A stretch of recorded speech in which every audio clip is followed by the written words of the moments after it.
Assalamualaikum warahmatullahi wabarakatuh. Perkenalkan, nama saya Junita Erniajan dengan NIM H1051211047. Dan pada kesempatan kali ini saya akan menjelaskan mengenai topik penelitian saya untuk mata kuliah metode penelitian, yaitu dengan judul penerapan smart system kendali rotasi matahari pada panel surya berbasis ESP8266 atau berbasis Wi-Fi modul. Langsung saja, pertama untuk latar belakang dari topik penelitian ini adalah ini berawal dari situasi di kota Pontianak dan juga Indonesia secara general, yang merupakan daerah yang memiliki keunggulan dari energi mataharinya, terlebih jika kita melihat permasalahan dari peningkatan penggunaan energi listrik dan semacamnya yang akhir-akhir ini semakin pesat di Indonesia, membuat dan sedangkan untuk cadangan sumber daya dari energi tidak terbarukannya seperti batu bara dan semacamnya sangat terbatas. Oleh karena itulah diperlukan adanya alternatif dari energi tersebut. Nah, oleh karena itu especially di Pontianak yang dilewati oleh garis khatulistiwa, itu akan membuat kota ini memiliki suhu udara yang relatif panas dan curah sinar matahari yang lebih banyak dibandingkan daerah lain, sehingga penggunaan panel surya ini merupakan metode yang paling tepat digunakan atau dioptimalkan di daerah seperti Pontianak. Permasalahan yang ada dari instalasi panel surya itu masih bersifat sangat permanen terhadap instalasinya, yang artinya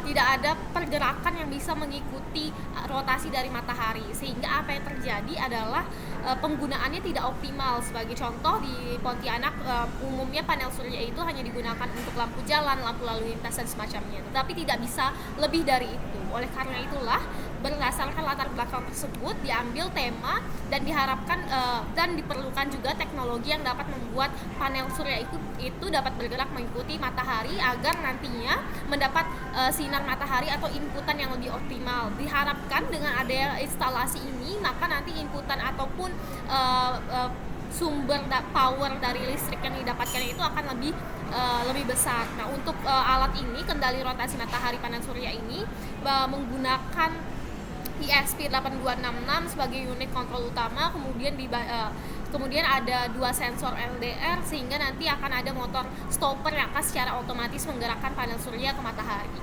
Selanjutnya, rumusan masalah ada 2. Pertama, bagaimana pengaruh derajat kemiringan matahari dan level cahaya matahari menjadi input pada penelitian dan pergerakan prototipe. Jadi kemiringan seperti apa ataupun level cahaya seperti apa yang akan menjadi inputan untuk menggerakkan motor ini. Kemudian yang kedua adalah berapa persen peningkatan energi listrik yang didapatkan dengan menggunakan sistem kendali motor yang menggerakkan panel. Jadi nanti akan ada perbandingan antara kedua hal ini ketika alatnya sudah jadi. Kemudian selanjutnya, tujuan dari penelitian ini adalah membuat suatu alat atau prototipe dengan sistem kendali yang akan menggerakkan motor yang terdapat pada panel surya dengan memanfaatkan ESP8266, sensor LDR, sensor INA219, sensor BH1750, dan sensor MPU 6050 dan 2 motor servo.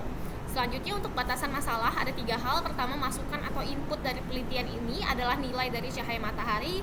Kemudian yang kedua, keluaran dari penelitian ini adalah pergerakan motor servo dan panel surya, dan juga ada nanti akan tampilan pada aplikasi. Dan yang terakhir adalah penelitian ini menggunakan ESP sebagai unit kontrol utamanya. Kemudian yang selanjutnya adalah manfaat dari penelitian. Ada 2 hal. Pertama, memberikan sistem penggerakan panel surya yang fleksibel untuk mengikuti pergerakan matahari dengan memanfaatkan sensor LDR dan motor servo. Kemudian yang kedua, memberikan optimalisasi jumlah energi listrik yang dapat diperoleh dari panel surya yang memanfaatkan sistem kendali dari matahari. Untuk alur sistematik solar tracking ataupun dari kontrol dari rotasi matahari itu ada beberapa hal. Pertama, jika dilihat di sini akan ada 2 sensor yang akan mendeteksi dari cahaya matahari terhadap sinar surya tersebut. Kemudian dari sensor ini nanti akan digabungkan dengan sensor BH1750 yang menghitung intensitas sinar di sekitar panel surya. Nantinya kedua sensor ini akan mengirim informasi ke node MCU atau ESP8266 yang kemudian akan diteruskan ke beberapa hal. Pertama, ke servo ini akan menggerakkan panel surya. Kemudian yang kedua, ke aplikasi yang akan berujung ke smartphone.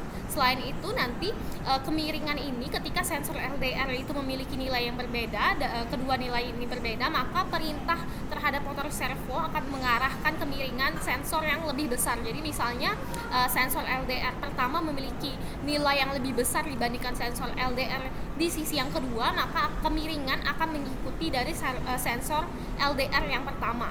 Kemudian perancangan hardware-nya akan kurang lebih seperti ini. Penggunaan dari alasan mengapa ada perancangan hardware supaya agar diharapkan nantinya instalasi dari panel surya ataupun output dari alat yang akan dibuat akan sesuai dengan prediksi yang diharapkan. Nah, ini adalah kurang lebih bagaimana sensor LDR-nya ada di atas panel suryanya, kemudian ada motor servo di sini, di bawah sini untuk menggerakkan panel suryanya, yang di bawahnya ada baterai. Baterai ini gunanya untuk menyimpan menyimpan daya yang diterima maupun sebagainya. Selanjutnya, alur prosesnya akan kurang lebih seperti ini. Kemudian ada instalasi dari LDR1, kemudian ada servo dan LDR2, kemudian akan membaca sensor LDR pertama dan kedua, kemudian hasilnya itu akan diproses dan akan diberikan kepada servonya, kalkulasi seperti apa dan derajat seperti apa nanti akan diberikan ke servonya.